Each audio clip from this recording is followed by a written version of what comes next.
Hello everyone, मेरा नाम है डॉक्टर कोमल सिंह चौहान और आज की वीडियो में हम डिस्कस करने जा रहे हैं bureaucracy with reference to Max weber.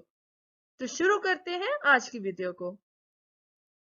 Bureaucracy word को कॉइन किया गया था बाय विंसेंट डी गूर्ने, जो कि एक फ्रेंच इकोनॉमिस्ट थे, और उन्होंने ये शब्द कॉइन किया था सन 1745 में। It means a desk in French. French language में ब्यूरोक्रेसी का मतलब होता है a desk या मेज। Many writers have written on bureaucracy like F.M. Marx, Robert Michels and Gaetano Mosca. Bureaucracy पर लिखा तो कई राइटर्स ने है, but it was Max Weber as the first thinker who systematically studied bureaucracy. Max weber ऐसे पहले thinker थे जिन्होंने ब्यूरोक्रेसी की एक सिस्टमैटिक वे में स्टडी करी थी। Bureaucracy has too many definitions, but mainly it is an administrative, government, or social system or organization with a hierarchical structure and complex rules and regulations. Bureaucracy की वैसे तो काफी सारी definitions हैं, but हम कह सकते हैं कि bureaucracy एक administrative या governmental, सामाजिक या social organization है जिसका एक hierarchical ढांचा होता है और इसमें कॉम्प्लेक्स रूल्स एंड रेगुलेशंस होते हैं, जटिल रूल्स एंड रेगुलेशंस होते हैं। तो कोई भी ऑर्गेनाइजेशन जिसमें एक हिरार्किकल स्ट्रक्चर होता है, कॉम्प्लेक्स रूल्स एंड रेगुलेशंस होते हैं, ऐसी ऑर्गेनाइजेशन को ब्यूरोक्रेसी कहते हैं। अब हम समझ लेते हैं मैक्स वेबर के कॉन्सेप्ट ऑफ ब्यूरोक्रेसी को, जिसे हम मैक्स वेबर की ब्यूरोक्रेटिक थ्योरी भी बोल सकते हैं। So Max Weber is the first thinker who systematically studied bureaucracy. वो पहले ऐसे थिंकर थे जिन्होंने ब्यूरोक्रेसी का एक सिस्टमैटिक स्टडी किया था। Max Weber was born in western Germany and he studied law at the University of Heidelberg. Max Weber basically western Germany में बोर्न हुए थे और उन्होंने यूनिवर्सिटी ऑफ हाइडेलबर्ग में लॉ स्टडी किया था। एंड उनकी मेजर राइटिंग्स हैं the theory of economic and social organization, जिसमें उन्होंने ब्यूरोक्रेसी का कॉन्सेप्ट डिस्कस किया है, general economic history and Protestant ethic and spirit of capitalism. Weber considered bureaucracy as the basis for an organization which aims for efficiency. इन्होंने bureaucracy को ऐसे संगठन का आधार माना है जिस संगठन का एम होता है एफिशिएंसी अचीव करना। If an organization follows his bureaucratic principles, it can become the most efficient, rational and rule-based organization. Weber का मानना था कि अगर कोई ऑर्गेनाइजेशन उनके द्वारा दिए गए ब्यूरोक्रेटिक प्रिंसिपल्स को फॉलो करती है तो वो ऑर्गेनाइजेशन सबसे ज्यादा एफिशिएंट बन सकती है, रैशनल यानी कि तार्किक बन सकती है और एक रूल बेस्ड ऑर्गेनाइजेशन बन सकती है, एक ऐसा संगठन जो रूल्स पर आधारित हो। His concept of bureaucracy is closely related to his ideas on legitimacy of authority. उनका जो ब्यूरोक्रेसी का कॉन्सेप्ट है वो उनके अथॉरिटी के कॉन्सेप्ट के साथ लिंक्ड है या रिलेटेड है। वेबर ने अपने अथॉरिटी के कॉन्सेप्ट में 3 टाइप्स ऑफ अथॉरिटीज बताई हैं और हम इन तीनों टाइप्स ऑफ अथॉरिटी को अपनी अथॉरिटी एंड रिस्पॉन्सिबिलिटी वाली वीडियो में डिटेल में डिस्कस कर चुके हैं। सबसे पहली टाइप ऑफ अथॉरिटी है ट्रेडिशनल अथॉरिटी। ट्रेडिशनल अथॉरिटी होती है एक ऐसी authority which is based on customs, norms and usages, जिसका हमने एग्जाम्पल डिस्कस किया था कि जैसे एक फादर एक हेड ऑफ द फैमिली होते हैं। उसके बाद आता है charismatic authority which is based on charismatic traits of the ruler. इनका एग्जाम्पल कौन था? Religious leaders and political leaders. फिर आती है legal rational authority which is based on laws, rules and regulations. ये लॉज, रूल्स एंड रेगुलेशंस पर आधारित होती है। Weber considers the legal authority not only the most rational authority but also the most efficient form of authority. वो legal authority को ना ही सिर्फ सबसे रैशनल अथॉरिटी मानते हैं बट ऑल्सो इसको सबसे ज्यादा एफिशिएंट फॉर्म ऑफ अथॉरिटी मानते हैं। He considers the legal rational type of authority as bureaucracy. वो इसी legal rational type of authority को ब्यूरोक्रेसी मानते हैं। And the staff under the legal rational authority system consists the bureaucracy. जो भी staff इस लीगल रैशनल अथॉरिटी के system में कार्य करता है वो वेबर के लिए ब्यूरोक्रेसी का पार्ट होता है। तो लीगल रैशनल अथॉरिटी के एग्जाम्पल में हमने डिस्कस किया था कि कैसे पुलिस के पास अथॉरिटी होती है क्रिमिनल्स को अरेस्ट करने की। वेबर के ब्यूरोक्रेसी के कॉन्सेप्ट का सबसे इंपॉर्टेंट एस्पेक्ट है इसके कैरेक्टरिस्टिक्स या एलिमेंट्स। इनको हम प्रिंसिपल्स भी कह सकते हैं। सो अगर हम इन एलिमेंट्स को समझ लेते हैं तो हम वेबर की पूरी ब्यूरोक्रेटिक थ्योरी को समझ लेते हैं। उन्होंने अपना ये कॉन्सेप्ट दिया था in the book the theory of social and economic organization में, और इसका पहला कैरेक्टरिस्टिक था rules. According to Weber officials must follow the rules. Officials को रूल्स फॉलो करने की जरूरत है। The rules regulate the conduct of an office. ये रूल्स पूरे ऑफिस का कंडक्ट या आचरण डिसाइड करते हैं। वेबर की ब्यूरोक्रेसी को रूल बेस्ड ब्यूरोक्रेसी भी कहा जाता है क्योंकि इस ब्यूरोक्रेसी में रूल्स पर बहुत ज्यादा फोकस किया जाता है। आपको रूल्स को फॉलो करना ही करना है। तो ये एक इंपॉर्टेंट फीचर है वेबर्स कॉन्सेप्ट ऑफ ब्यूरोक्रेसी का। इसका सेकेंड फीचर है इम्पर्सनैलिटी या न्यूट्रलिटी। न्यूट्रलिटी तो आप समझते ही होंगे कि न्यूट्रल रहना या निष्पक्षता। इम्पर्सनल का मतलब भी यह होता है कि जो किसी भी व्यक्ति से या पर्सन से संबंध ना रखता हो। So the official should perform their duties in an impersonal manner. एक ऑफिशियल जो है वो अपनी ड्यूटी इम्पर्सनल वे में परफॉर्म करे। एक ऑफिशियल न्यूट्रल होके कार्य करे। वो किसी व्यक्ति की साइड ना ले कार्य करते वक्त या उसे फेवर ना करे। Official views are free from any personal involvement, emotions and feelings. जो ऑफिशियल के व्यूज हैं वो किसी भी तरह की पर्सनल इन्वॉल्वमेंट से फ्री हो या किसी भी प्रकार के उसके जो इमोशंस हैं या फीलिंग्स से फ्री हो।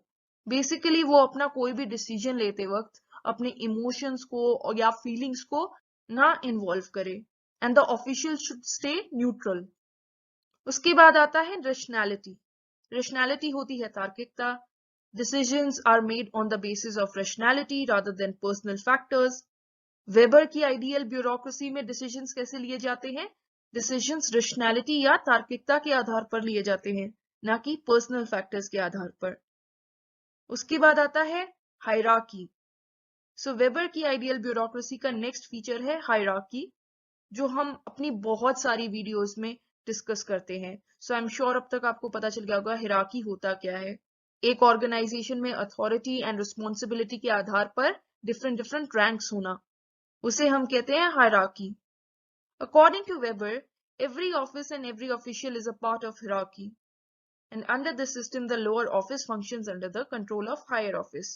Lower office, higher office के अंदर function करता है. He attached greater importance to the principle of hierarchy in the organization of office. उन्होंने hierarchy के principle को काफी ज्यादा importance दिया था।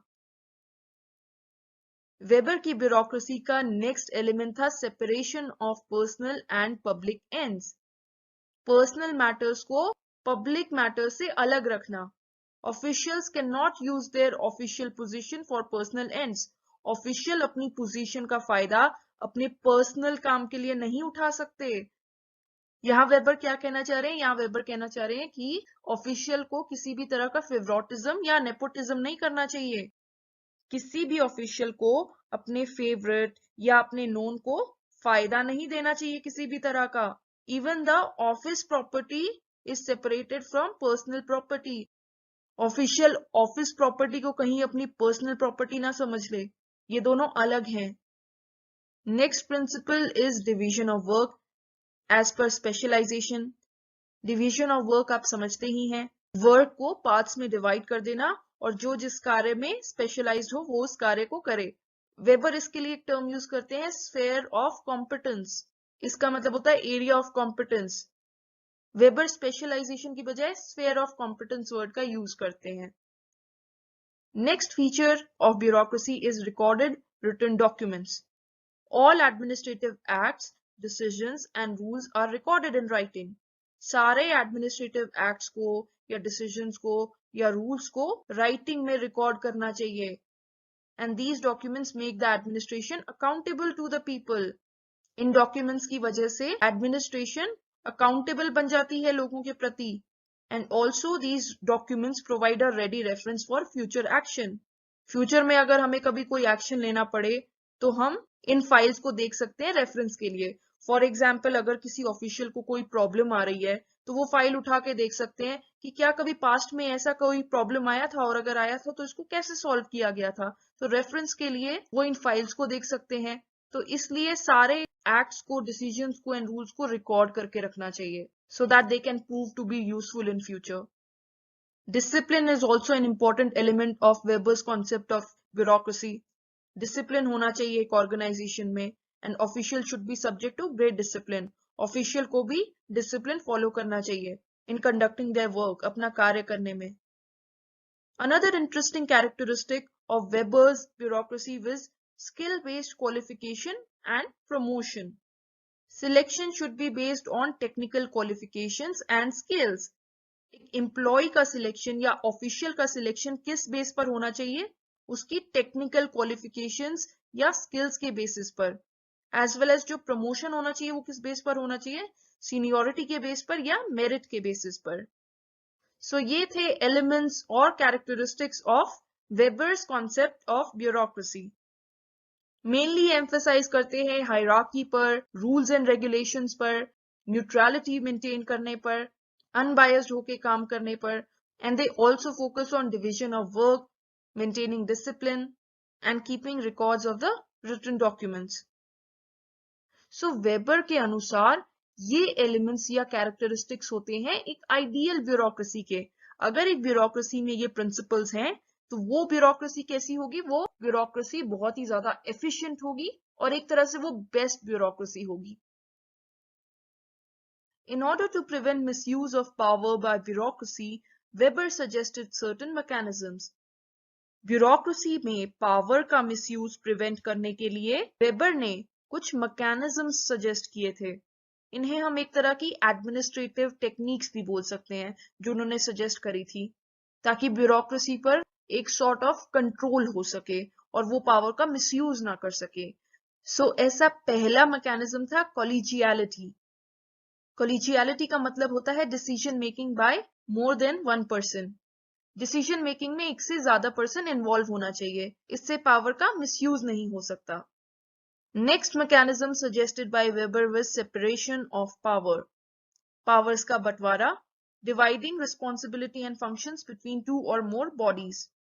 पावर्स को, रिस्पॉन्सिबिलिटी को, फंक्शंस को दो या दो से ज्यादा बॉडीज में डिस्ट्रीब्यूट कर देना या डिवाइड कर देना।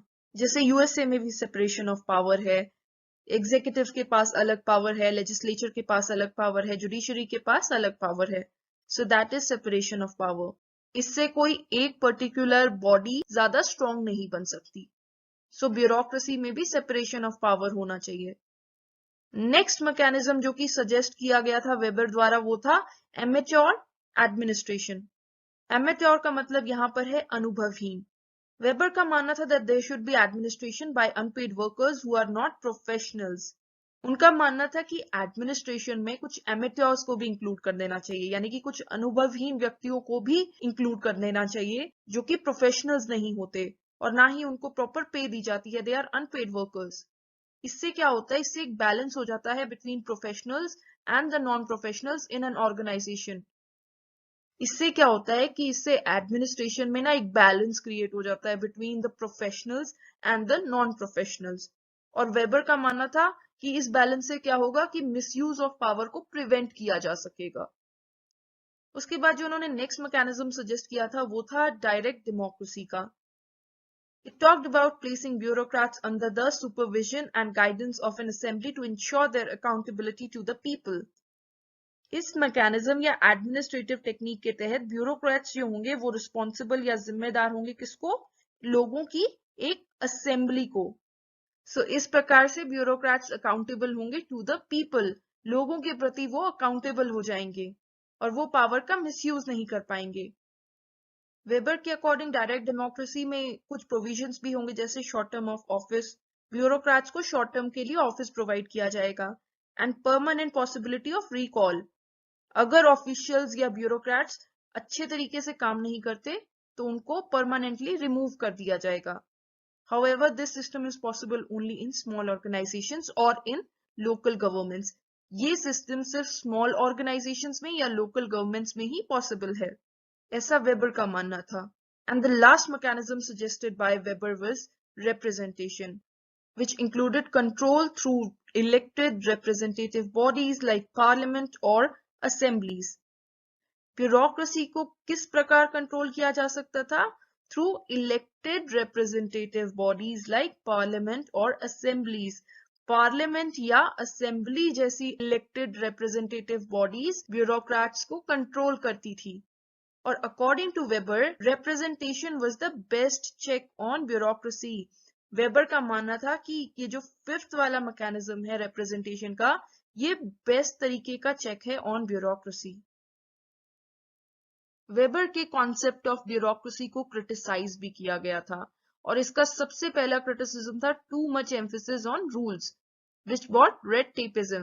वेबर का मॉडल रूल्स पर बहुत ज्यादा एम्फेसाइज करता था, लेकिन ये हम पहले भी डिस्कस कर चुके हैं कि जब रूल्स पर बहुत ज्यादा एम्फेसिस किया जाता है तो उससे क्या आता है? रेड टेपिज्म, जिसे कहते हैं लाल फीताशाही। तो इस प्रोसेस से अननेसेसरी डिले आता है एक ऑर्गेनाइजेशन में। Another criticism of Weber's concept of bureaucracy was that it required too much of paperwork.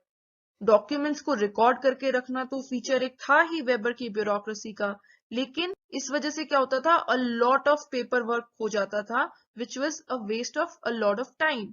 ये टाइम का एक वेस्टेज था, एफर्ट्स का एक वेस्टेज था और रिसोर्सेज का भी एक वेस्टेज था।